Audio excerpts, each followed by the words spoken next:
A beautiful good evening to everyone. It's oh gosh, it must be about 4 o'clock, maybe 4:30, and I'm taking a wee break from my work routine because I've got more and more work to pack into less and less hours. So it's getting a bit chaotic here, and gosh, I dare not write a list of the work I have to do, because it would be as long as my arm.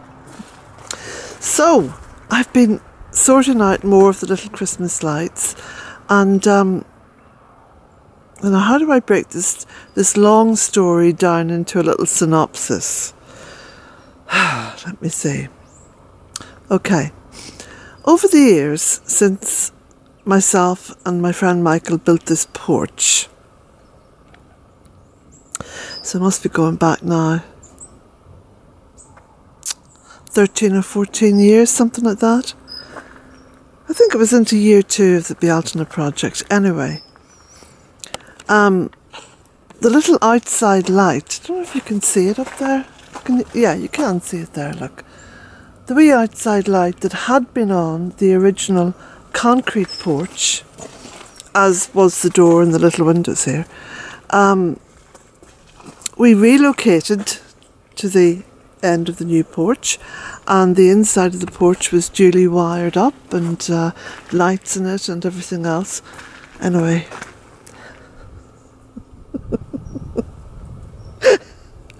over the years, I don't know why I'm laughing. I mean, I should be quite either angry or depressed about it, but it's very hard to, you know, like when I imagine the little creatures involved. But over the years, the mice have found their way in. Look, over the recent years I've blocked up, see that there was a hole down there, look, I've blocked that up with that expanding foam and so on and so forth. But the mice found their way in and they chewed through wires. So the overhead lights in my bedroom don't work. The overhead lights in the little room next door don't work. The lights here in the porch don't work. The outside light doesn't work. And so on and so forth.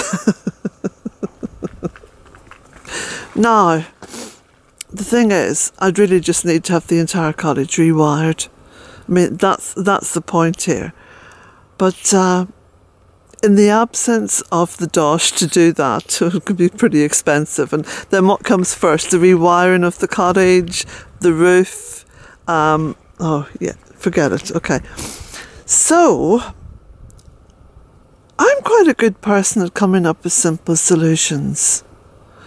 And I think that that's one of the great things about growing up impoverished, that you have this quite creative mind, you know. You can really be creative with very little, and that's proven very much, you know, with a lot of the people from Eastern Europe who've come over to Ireland during the kind of expansion of building and everything in Ireland, and they've come from similar backgrounds to myself, you know, and my goodness me, but they work hard, they're creative, inventive. A real bonus to Irish society, which needed a little bit of a kick up the derriere, you know. But, yeah. So, this is my solution. These beautiful little LED battery-operated lights. Now, when it gets really dark, there's enough light there to illuminate the door, give a little bit of illumination to the inside of the porch, and this is important, the next thing. One, being able to find the lock on the door to place the key into, because that can be, you can end up scratching about for a long time trying to get that sorted. So anyway, in town, these lights were on special offer and they were half price, and I bought some new sets because I'm kind of expanding my battery operated illumination empire. I bought a couple of sets of them. So this set I've just put up here now, and you know, oh look, there's a wee robin down there. It's great. I love it. I love it. You know, between the compost toilet, which I had installed, well, which I installed, I paid a plumber to take the flush toilet out. But between the compost toilet, the stove in the kitchen that does, if pushed, does my cooking and baking and boiling of the kettle, and the little battery-operated LED lights, it becomes more and more possible to think in terms of building a comfortable wooden home, like my porch, or like the studio at the back, to live in. You know, it's only been 100 years or so, no, actually less. No, hang on. Here in the west of Ireland, it's only been 50 or 60 years since we've had electricity. And when it comes to indoor plumbing, about the same time. And, you know, people lived for hundreds and hundreds of years in quite enviable civilization. You know, when you look back, say, for example, at, well, I'm a great fan of, you know, Pride and Prejudice, you know, the Jane Austen novels. And when you look back at how they lived, you know, they were, okay, the poor people didn't live very well, but I'm not talking about that. I'm talking about actually creating a home and living in it. They lived quite well. So it does kind of, it does spur one on to ask the question, first of all, why we look around at other people's homes where they have everything from, you know, a jacuzzi to flick of the switch, lighting, heating, water, you know, the whole thing. Are those people any happier? I don't think they are. I think they're probably less happy than me. However, I do have a shower. But a shower isn't necessary either. I mean, I grew up in a house with no bathroom and an outside toilet, no garden or anything like that. It was just a little concrete yard. But we were all clean and happy. And anyway, there we go. That's me sort of thinking aloud. So there's my lights now for the... I can now consider myself an electrician, okay? I've sorted out the light problem on the outside of the porch. Colette, give yourself a pat on the back. What do you reckon, Jack? So I've got another 2 sets of lights in there, and I'm going to put one up around the veranda on the studio because there's no overhead lighting there. And the other one, I think I'm going to put on a little tree down near the gate.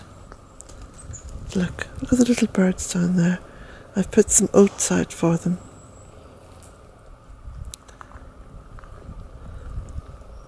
And it is a beautiful evening. It really is. Now I've run out of peanuts. I'll have to get some more peanuts tomorrow. I've just filled up to the full 2 of them and filled up almost to the full the 3rd one. I've been feeding the birds oats because first of all, it's incredibly cheap to buy a bag of oats.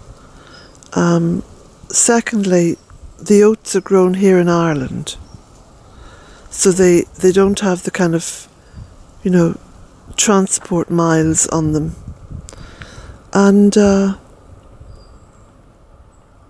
it's good natural food for the birds, you know.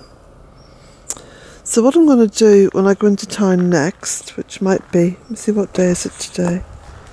Do you know, I don't know. Is it Tuesday or Wednesday? I think it's Tuesday, is it? Yeah, I think so. Yeah, I'm going to buy some raisins and sultanas and stuff and then mix that in with the oats. Oh, it's just so lovely. I'm gonna treat myself to a second cup of coffee and come out here for a lovely, lovely languorous walk. Oh, these little birds. I love to watch them. Oh, I must tell you as well, for the past few mornings there's been the most beautiful, beautiful, shiny, lush, black. Now, I think it's a crow. Is it a crow or a raven? It could be a raven. It's massive. And it literally comes and sits here on this tree and looks in through the kitchen window at me, literally waiting for me to come out with food. And of course I always say, you know, good morning, Morrigan. Because of course the Morrigan, which is the great goddess of, well, the goddess of quite a few things, but in my mind's eye, the goddess of retribution. She brings a certain justice to injustice. That's how I see her. And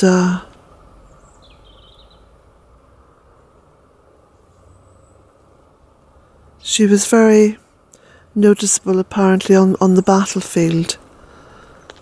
Interesting, isn't it?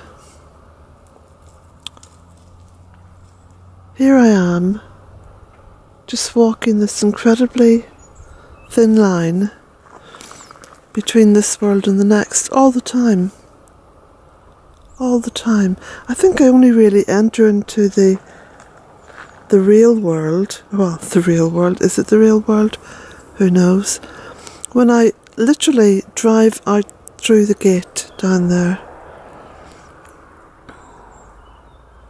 Or sometimes when I'm on the internet, but then I quickly abandon it.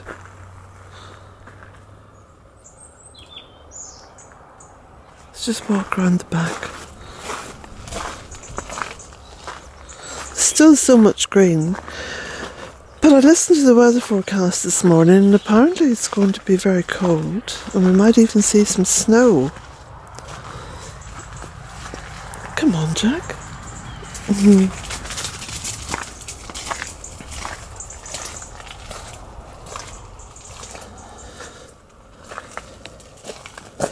Oh, I must just show you my skirt. Let me see, I'm going to turn the camera around a little bit. I hope it keeps filming. Alright. So this is my skirt. It's, can you see? It's sort of a Victorian skirt. See? It's very comfortable. What I like about wearing skirts like this during the winter is that I can wear leggings underneath, so it's really warm. See, the fennel is still in. Of course, now that the leaves have come off the trees, you can see up onto the field at the back.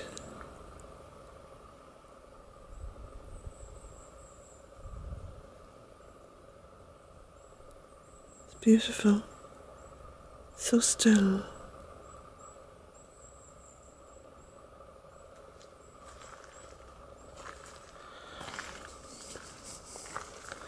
I was looking at my big laurel arch there and thinking I must get the ladders out and see if I can't trim that by about a half.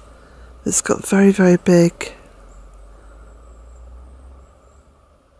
And this is a good time of the year to do it, because if you leave it until the growing season starts again, of course this grows all the year round really, you know, it can just overtake everything. So especially up around the cottage, it's about keeping everything well balanced and in proportion.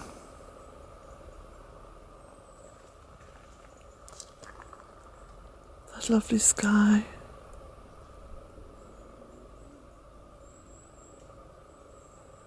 Again, this beautiful stillness. Look how the Senecchio's taken over here. So you have this incredible sort of surround to that chair. Now when I placed that chair there at the beginning of the year,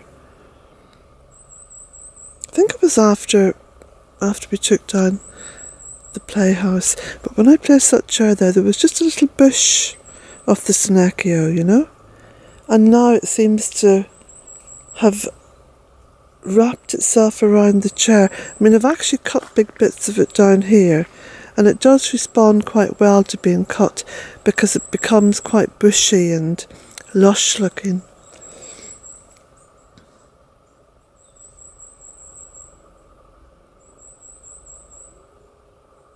And I have tree planting to do.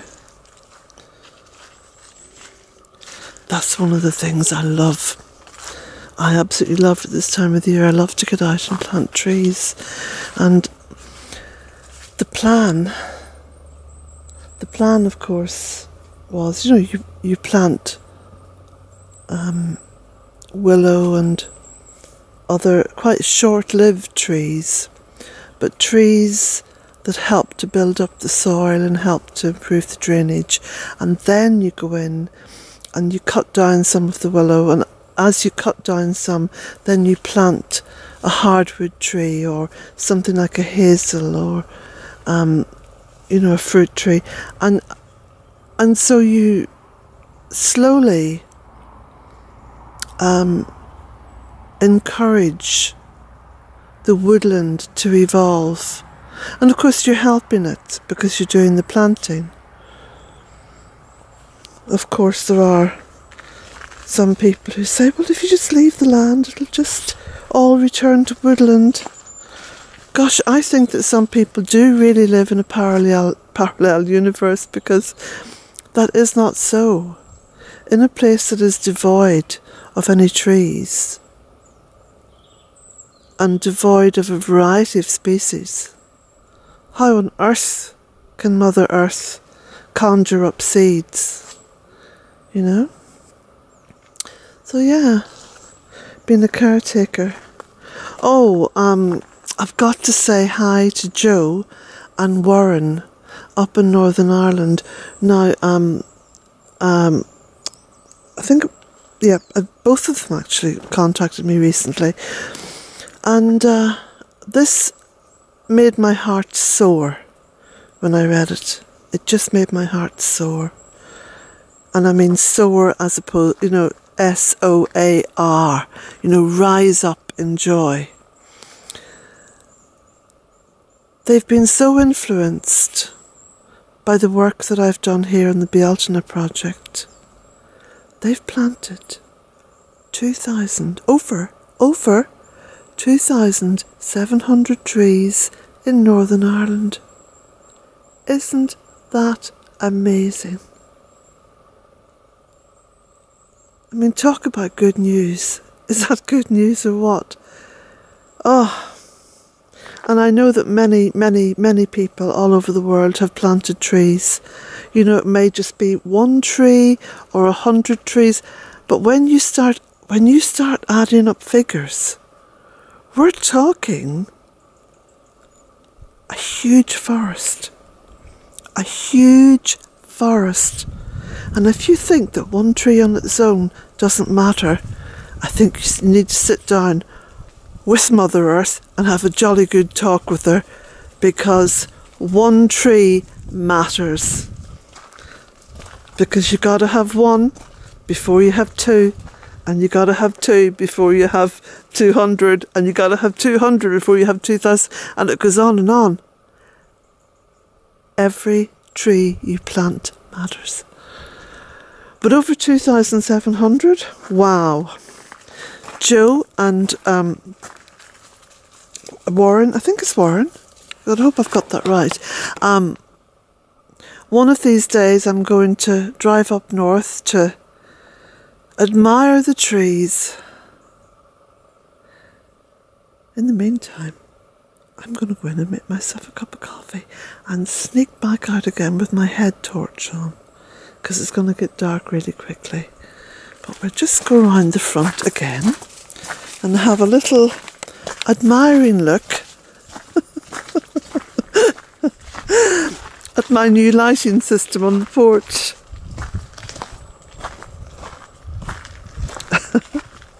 Look at this. Look at this. Isn't that lovely? And it's all the year round. You see, lights are not just for Christmas, or in my case, Yule. They're for every season that's in it. So blessings to you all, my friends.